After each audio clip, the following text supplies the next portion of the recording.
Salut à tous, retour pour des nouvelles vidéos.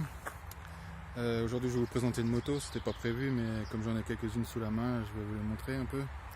Donc c'est une Ducat 999. Voilà la bête. Donc c'est une phase 1 de 2003. 2005 ils ont changé un peu le design, 2-3 bricoles, 2-3 améliorations.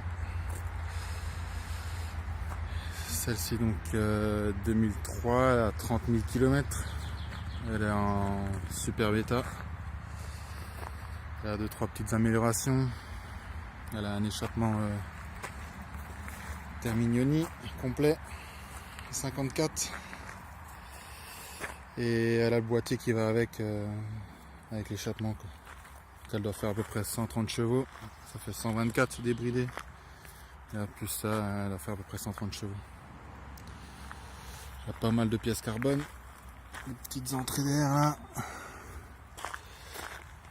et convoyeur d'air pour la boîte à air, le petit cache autour des clés, le cache du réservoir, la protection d'échappement, celle-ci, la protection de la cloche d'embrayage, il y a une cloche allégée dessus, on a lu. Elle est passée en monoposto, c'est-à-dire que la boucle arrière a été changée là par une fébure, elle fait à peu près 3 kg de moins que la boucle d'origine.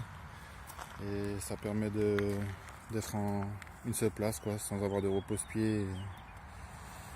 Parce qu'on ne peut pas mettre monoplace avec la boucle arrière d'origine. Il y a aussi le cache distri en carbone. Donc voilà la bête. Il y a une trappe d'essence rapide, petite molette de réglage de l'amortisseur, enfin d'amortisseur de fourche, les petits caches beaucoup Ducat, la protection de sortie de boîte du pignon carbone aussi, il y a des durites silicone rouge, il y a un amortisseur Öhlins provient d'une 999R. Voilà la bête quoi. Moi j'ai pas mal roulé avec, donc je peux vous donner pas mal d'avis dessus. C'est pour rouler avec ce genre d'engin, il faut quand même être piqué Ducati et faut pas trop sortir d'une japonaise, parce que si on roule avec une R1 et après on roule avec ça, c'est le jour et la nuit quoi. Ça c'est du rigide, c'est plus moto pour le circuit et tout ça que vraiment pour rouler sur la route, parce que c'est physique quand même à emmener, quand même assez lourd. Et le moteur a une de ces patates à bas régime que peu de 4 cylindres ont, je pense.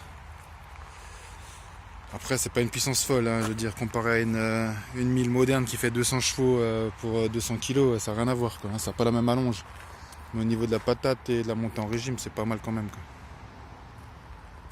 Ça tient bien la route, ça freine fort, ça consomme peu, 5-6 litres maxi, roulant normal. Et voilà quoi, ça va un beau petit bruit. Démarrer vite fait.